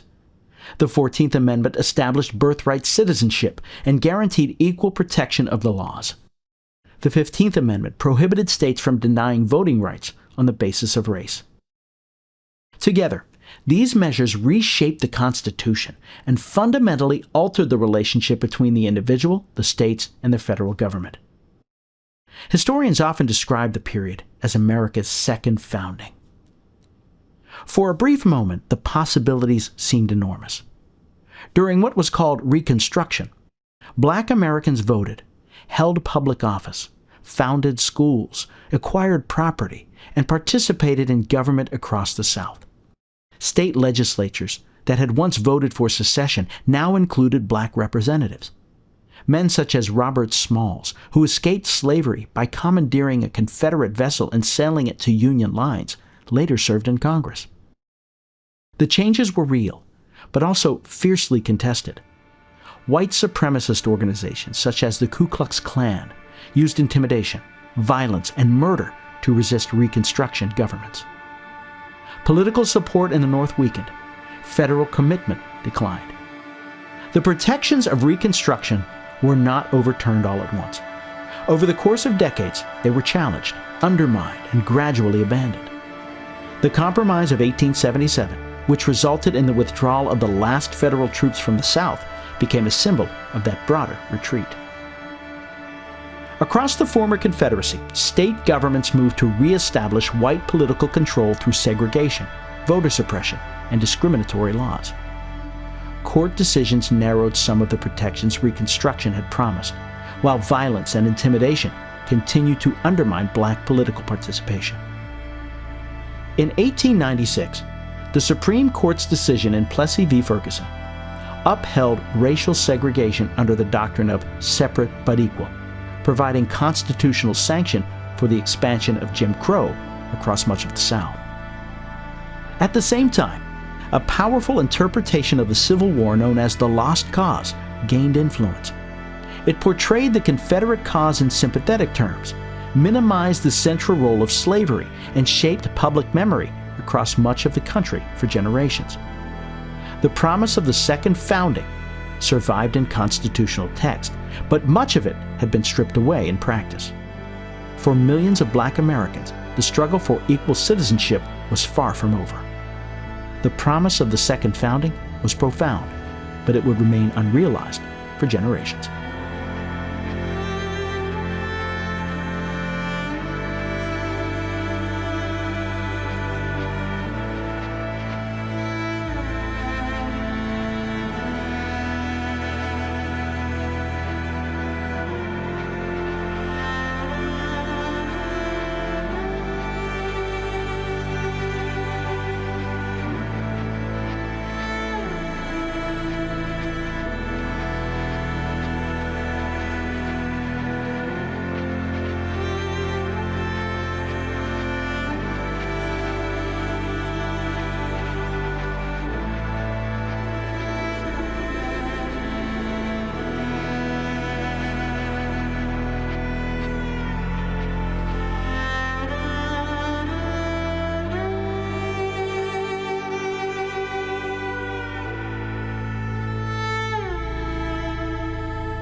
The decades that followed Reconstruction transformed the United States again.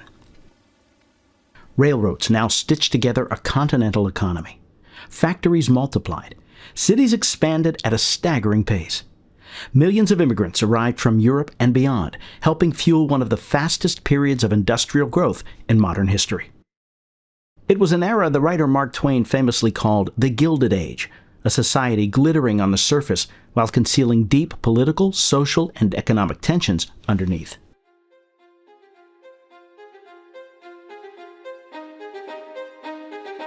That growth carried Americans deeper into the West. As railroads pushed across the plains and settlers followed, the federal government waged a final series of wars against the nations of the Great Plains.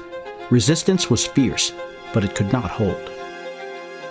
In 1887, the Dawes Act broke up communal tribal lands into individual allotments, stripping native nations of tens of millions of acres.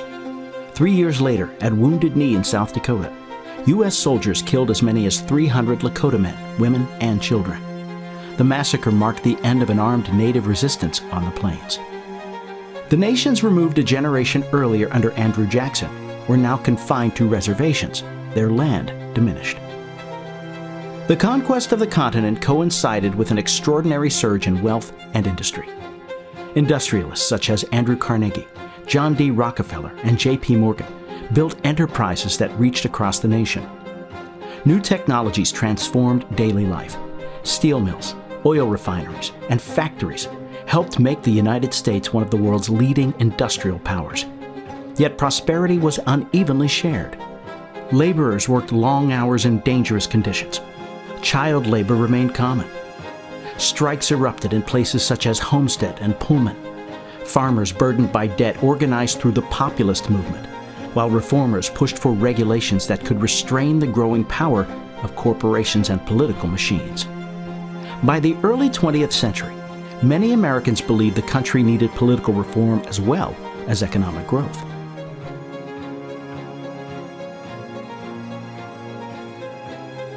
The ensuing progressive era brought new efforts to regulate business, expand democracy, and address corruption in government. Presidents such as Theodore Roosevelt and Woodrow Wilson championed different versions of that agenda. The 16th and 17th Amendments to the Constitution established a federal income tax and provided for the direct election of senators. In 1913, Congress created the Federal Reserve, a national banking system of a kind the country had not seen since the days of Alexander Hamilton's bank. Roosevelt's administration challenged some of the nation's largest corporate trusts and set aside millions of acres of public land for conservation, reflecting a growing belief that government can play a more active role in public life.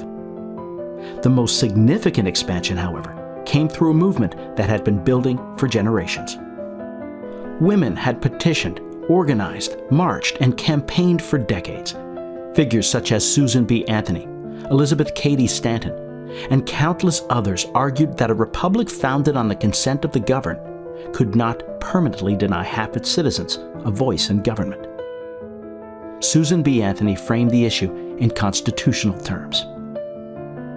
It was we the people, not we the white male citizens, nor yet we the male citizens, but we the whole people who formed the Union. And we formed it not to give the blessings of liberty, but to secure them, not to the half of ourselves and the half of our posterity, but to the whole people, women as well as men. And it is a downright mockery to talk to women of their enjoyment of the blessings of liberty, while they are denied the use of the only means of securing them provided by this democratic Republican government, the ballot. Susan B. Anthony, 1873. In 1920, the ratification of the 19th Amendment prohibited states from denying the right to vote on the basis of sex. Millions of American women could now participate in national elections on equal legal terms with men. The principles articulated at the founding were now being claimed by groups that had long been excluded from their full protection.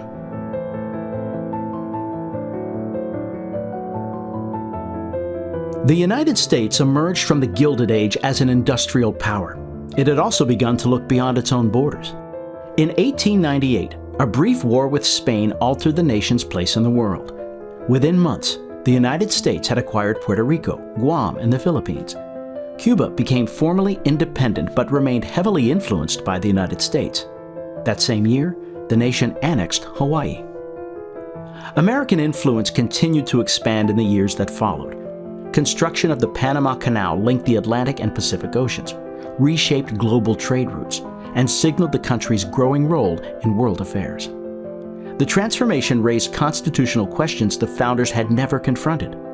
Did the protections of the Constitution extend to the people of these new territories? In a series of rulings known as the Insular Cases, the Supreme Court concluded that constitutional protections did not fully apply. The territories belonged to the United States, but were not fully part of it. The nation's expanding role in world affairs, however, would soon be tested by a conflict unlike any the world had ever seen.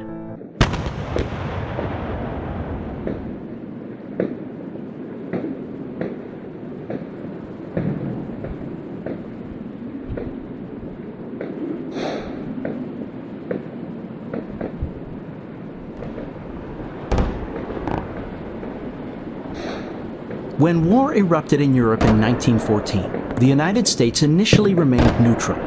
President Woodrow Wilson urged Americans to stay above the conflict, while industry and trade tied the nation's economy ever more closely to the Allied powers.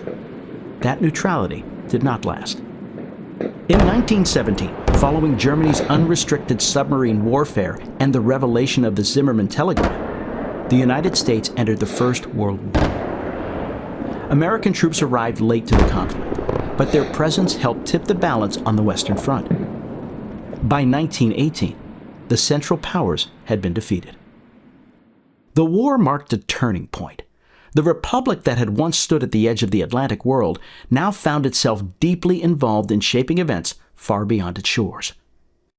Wilson traveled to Europe and proposed a new international order built around collective security, national self-determination, and a League of Nations intended to prevent future wars.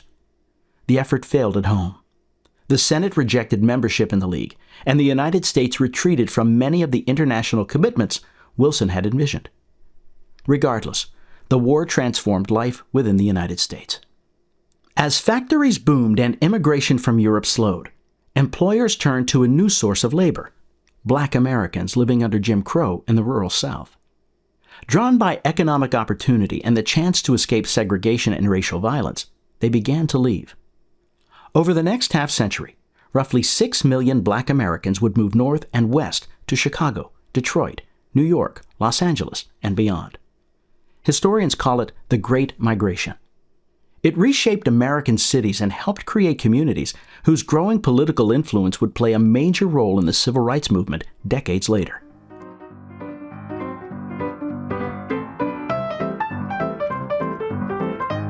The years that followed World War I brought both prosperity and instability. The Roaring Twenties transformed American culture. Automobiles, radios, and motion pictures reached millions. Cities grew. Consumer spending surged. For many Americans, the future appeared bright. It was also a decade of contradictions written into the Constitution itself. In 1920, the 18th Amendment banned the manufacture and sale of alcohol. Prohibition fueled organized crime and proved extraordinarily difficult to enforce. In 1933, the 21st Amendment repealed it, the only time in American history that a constitutional amendment has been undone.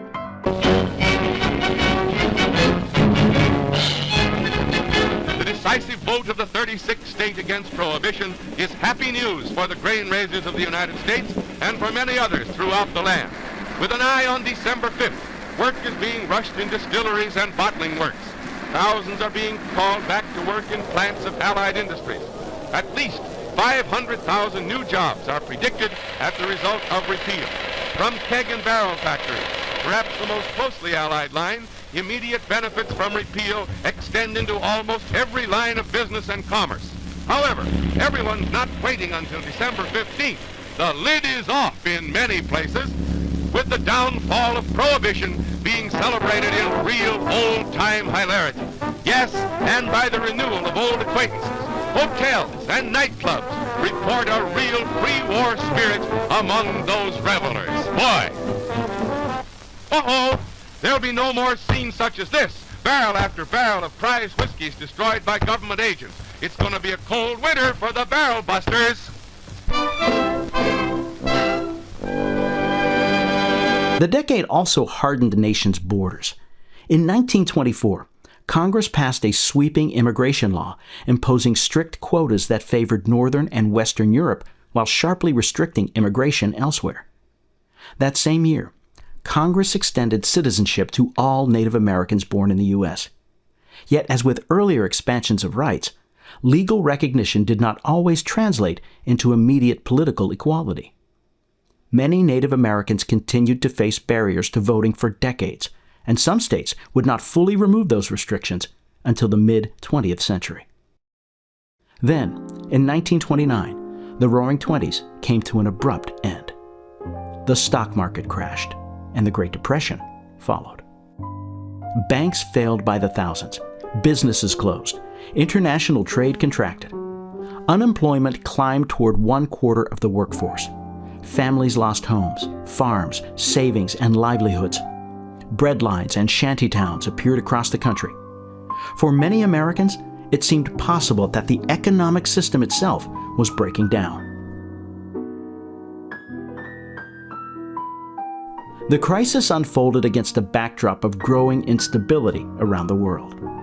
Democracies faltered. Extremist movements gained strength.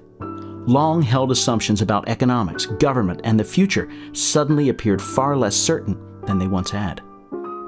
In 1933, Franklin Delano Roosevelt entered the White House promising a New Deal for the American people. His administration launched an unprecedented series of programs aimed at providing relief, regulating financial institutions, creating jobs, and stabilizing the economy. In doing so, it expanded the role of the federal government more dramatically than at any point since the Civil War. The era also strengthened organized labor through measures such as the Wagner Act, which protected collective bargaining and helped millions of workers join unions. The expansion did not go unchallenged. The Supreme Court struck down several New Deal programs, ruling that the federal government had exceeded its constitutional authority. In 1937, Roosevelt proposed adding justices to the court, a plan critics denounced as an attempt to pack it. The proposal failed in Congress, yet the court soon began upholding key New Deal legislation, helping redefine the accepted reach of federal power for the remainder of the 20th century. But before the nation had fully recovered, another crisis arrived. The Second World War drew the United States into the largest conflict in human history.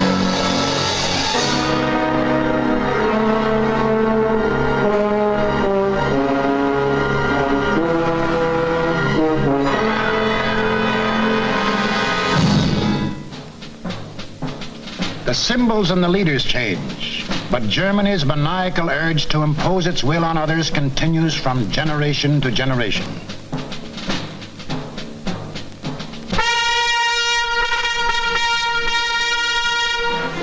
In the last 75 years, this madness has cost the world more than 20 million killed, more than 60 million wounded, more than 200 million made homeless. This passion for conquest reached its hysterical climax when Adolf Hitler enthroned himself as God and the German Führer.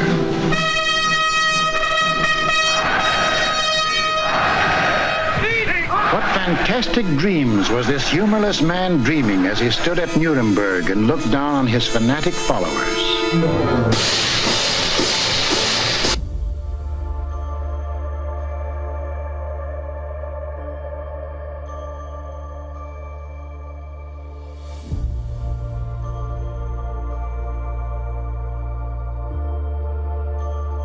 After the attack on Pearl Harbor in December 1941, millions of Americans entered military service, while millions more went to work in factories, shipyards, laboratories, and farms. The war demanded an extraordinary national mobilization. Across the country, a generation was called upon to fight, produce, and sacrifice. American industry operated on a scale the world had never seen. Factories turned out ships, aircraft, tanks, trucks, and ammunition in staggering numbers. Women entered the workforce in unprecedented numbers. Scientists and engineers developed new technologies that would help shape the modern world. Americans fought across two vast theaters of war. In the Pacific, they halted Japanese expansion at Midway and fought their way across thousands of miles of ocean in a brutal island-hopping campaign.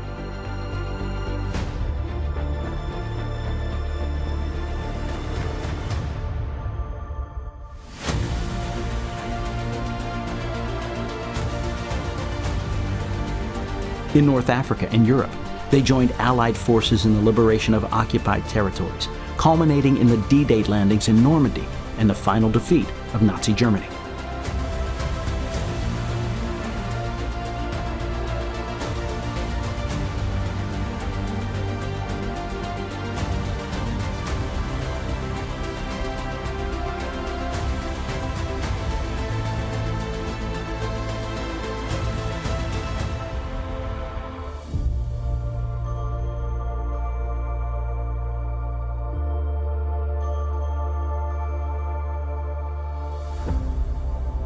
As the war neared its end, a secret research effort known as the Manhattan Project brought together thousands of scientists, engineers, and workers to develop a weapon unlike any the world had ever seen.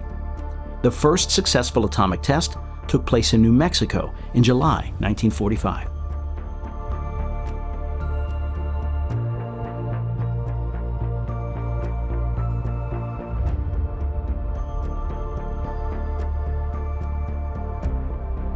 Weeks later, the United States dropped atomic bombs on Hiroshima and Nagasaki.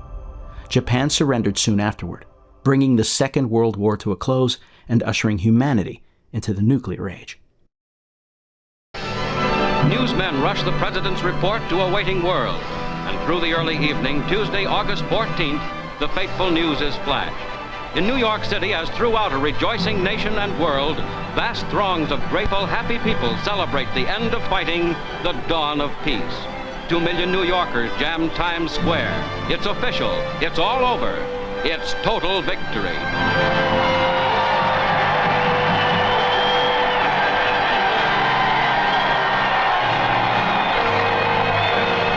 The cost was immense.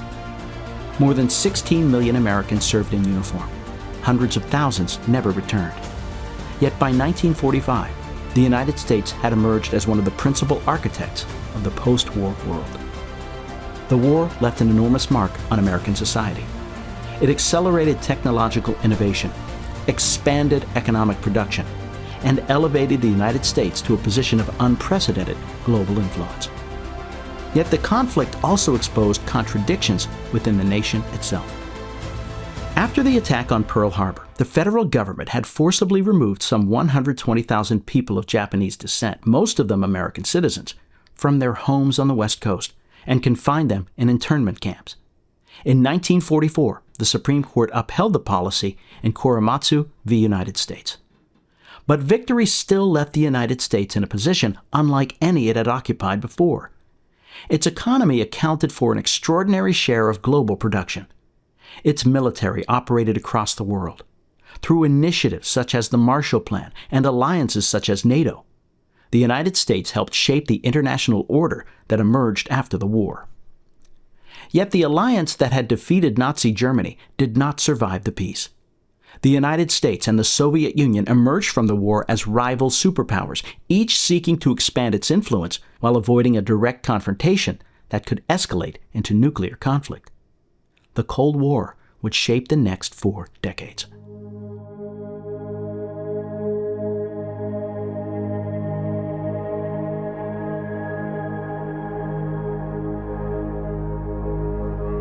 The atomic bomb hung over the rivalry from the beginning as Americans lived with the possibility of destruction every day. School children practiced air raid drills. Families built fallout shelters. The arms race produced weapons capable of destroying civilization many times over. At the same time, the United States helped build a network of alliances, military commitments, and international institutions intended to contain Soviet influence and preserve the post-war order. The Cold War also generated tensions within the United States itself. Fear of communist infiltration fueled loyalty investigations, blacklists, and congressional hearings. During the rise of Senator Joseph McCarthy, accusations of disloyalty could damage careers and reputations, prompting renewed debates over free speech and due process. The U.S.-Russian rivalry continued to play out across the globe. Americans witnessed the Berlin airlift, the Korean War, and the Cuban Missile Crisis. Some of these confrontations brought the world perilously close to catastrophe. Yet the competition extended beyond military power. It became a contest of science, technology, and national prestige. Nowhere was that rivalry more visible than in the space race. But why, some say, the moon? Why choose this as our goal? And they may well ask, why climb the highest mountain?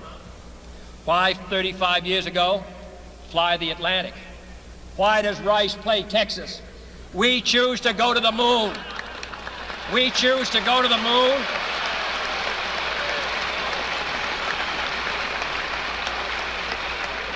We choose to go to the moon in this decade and do the other things, not because they are easy, but because they are hard. After the Soviet Union launched Sputnik in 1957, the United States poured vast resources into scientific research and exploration.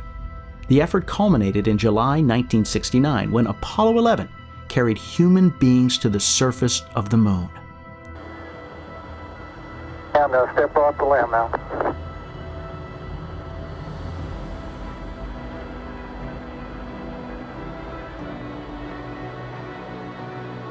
That's one small step for man, one giant leap for mankind. Nearly 400,000 Americans contributed to the program. Engineers, machinists, mathematicians, technicians, factory workers, and astronauts helped achieve what only a generation earlier would have seemed impossible. When Neil Armstrong stepped onto the lunar surface, it marked one of the most remarkable technological achievements in human history.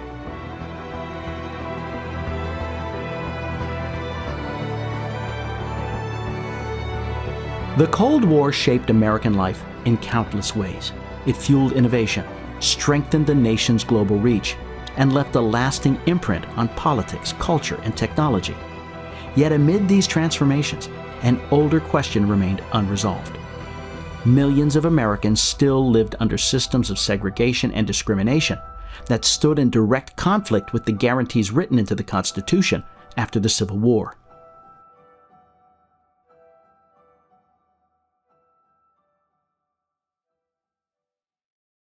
The civil rights movement is often remembered as a moral struggle. It was also a constitutional one. The men and women who marched, sat at lunch counters, rode interstate buses, and registered voters across the South were not asking the nation to invent new rights. They were demanding the enforcement of rights that already existed in law. The 14th and 15th Amendments had been weakened, ignored, or denied for generations, and civil rights activists challenged that reality directly. The movement gathered momentum through a series of landmark events. In 1954, the Supreme Court's decision in Brown v. Board of Education declared segregated public schools unconstitutional.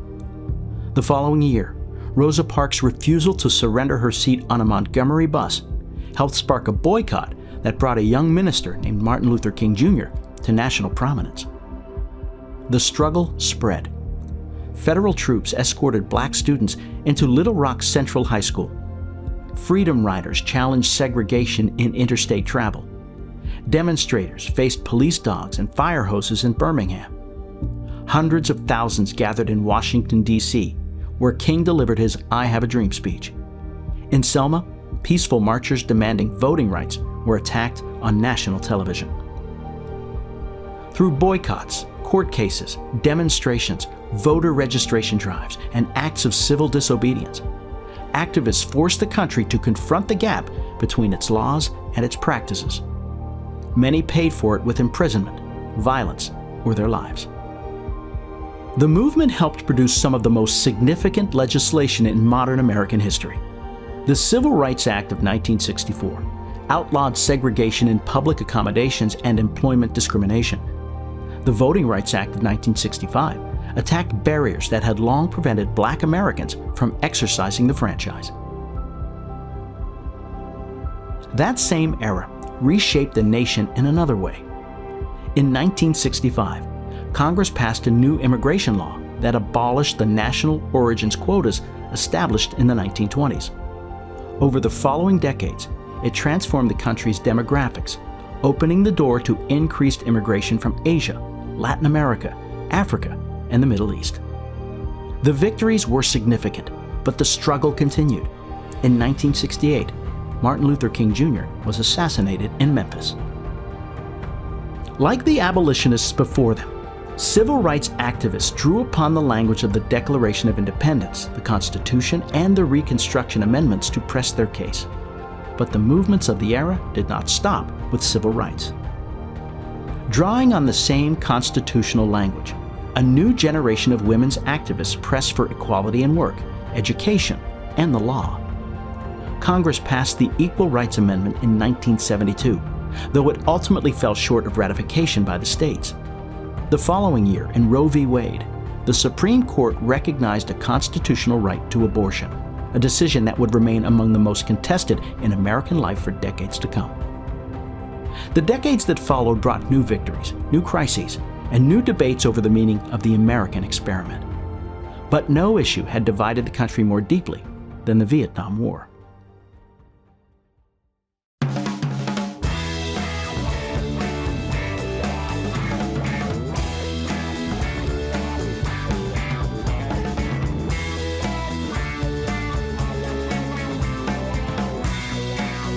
What began as part of a broader Cold War strategy to contain communism gradually expanded into a long and costly conflict.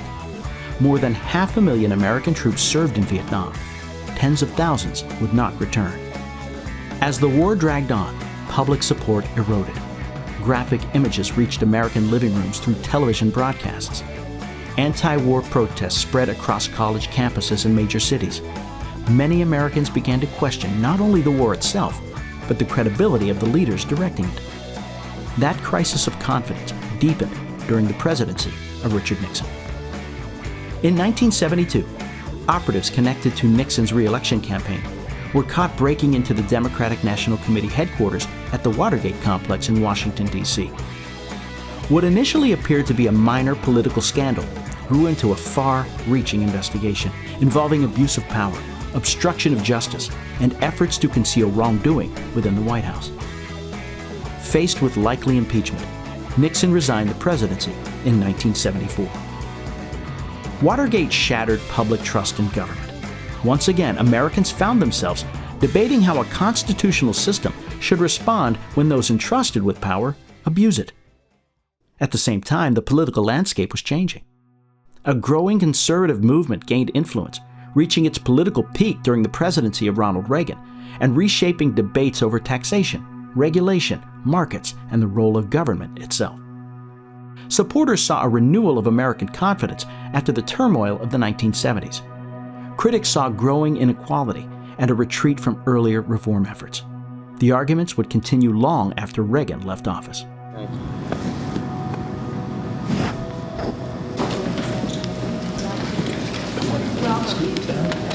Many of those French ideas that he later added to his home after serving as our United States Minister to France for 5 years.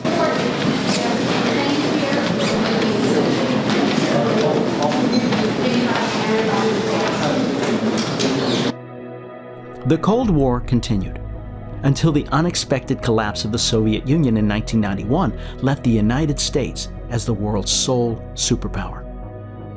For a brief moment, it appeared that an era of ideological struggle had come to an end.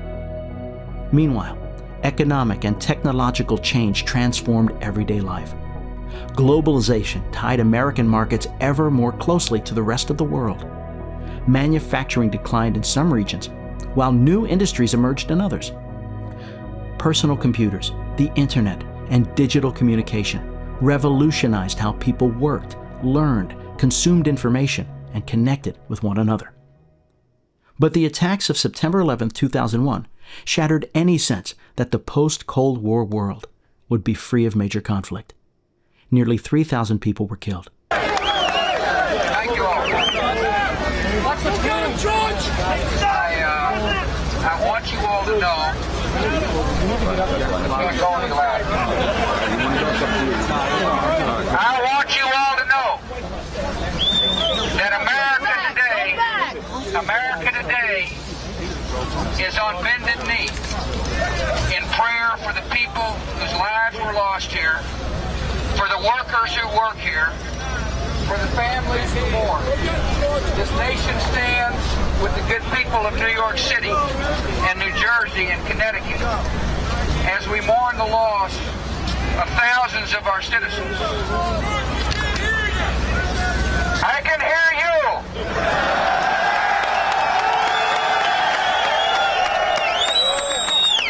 I can hear you. The rest of the world hears you. And the people who knock these buildings down will hear all of us soon.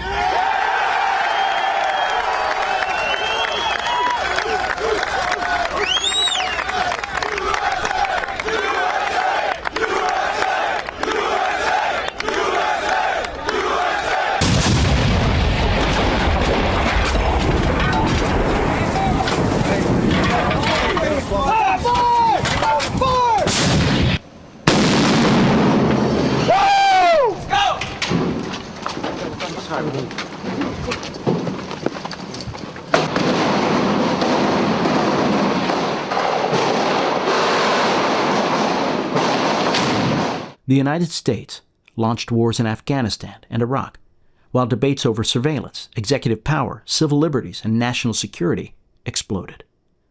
A few years later, the financial crisis of 2008 triggered the most severe economic downturn since the Great Depression.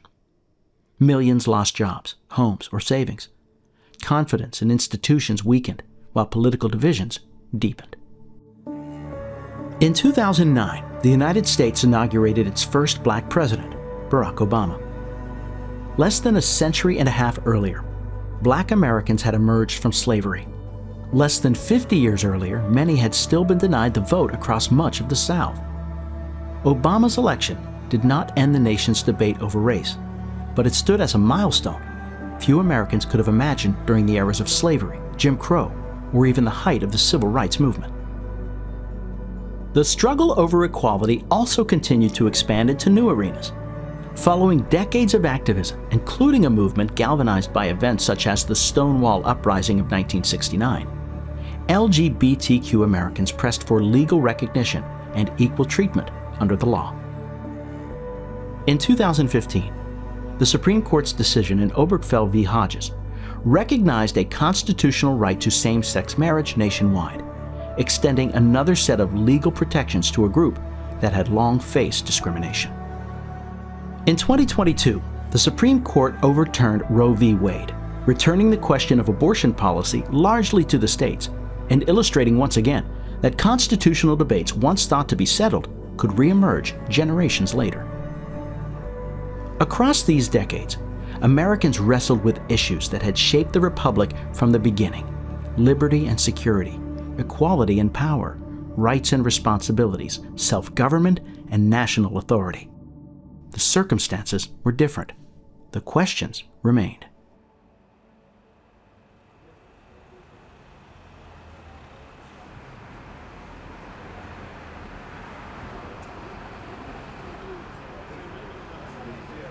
What then are we meant to make of this story? The United States was born from ideas inherited across centuries, from the philosophers of Greece, the Republican traditions of Rome, the English common law, the Enlightenment, Christianity, the practical experience of self-government in the colonies. Each generation inherited those traditions, reshaped them, and passed them on. The history that followed was neither a march of constant progress nor a story of unbroken decline. It is the story of a nation that has repeatedly fallen short of its own ideals while repeatedly producing people determined to fix it. A nation capable of both remarkable achievements and profound failures. All are part of the story. Throughout our journey, one theme has appeared again and again: a perception that collapse is imminent or inevitable. An Athenian living in the aftermath of the Peloponnesian War might have looked upon a defeated city and assumed its greatest days were over. Yet centuries later, the philosophy, literature, and political ideas of classical Greece would still shape civilizations far beyond the Aegean. A Roman citizen watching Hannibal devastate Italy during the Second Punic War might have believed the Republic was facing extinction. Instead, Rome recovered and went on to dominate the Mediterranean world for centuries, its best days ahead of it. An Englishman living through the Civil War of the 17th century, watching Parliament and King wage war against one another, seeing a monarch executed by his own subjects, might have concluded that the English political order had collapsed beyond repair. Yet Britain would emerge as one of the most influential powers in modern history. Americans have felt the same fears. During the Revolution, during the Civil War, during the Great Depression, during the Cold War. Sometimes societies do collapse. Many do not. History offers no guarantee of success. It offers no assurance that free institutions will survive. But neither does it support the idea that decline, failure, or collapse are inevitable. The challenges of today may seem insurmountable. Wealth inequality has reached levels not seen since the Gilded Age. Billionaires and other powerful interests, both domestic and foreign, compete to shape public opinion and influence political decision-making in insidious ways. New technologies have transformed how information is consumed, while the rapid development of artificial intelligence promises opportunities, but also radical change. The divisions confronting the country are real.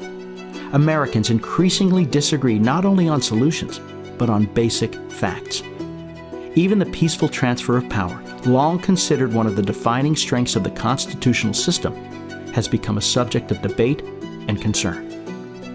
The ballots are corrupt, and you're going to find that they are, which is totally illegal. It's more illegal for you than it is for them, because you know what they did and you're not reporting it. That's a criminal offense.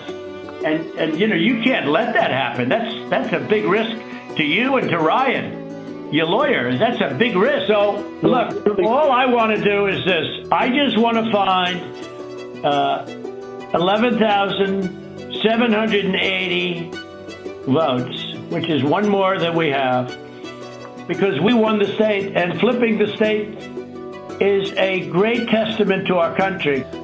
The founders attempted to build a system of government resistant to demagoguery and the failings of human nature.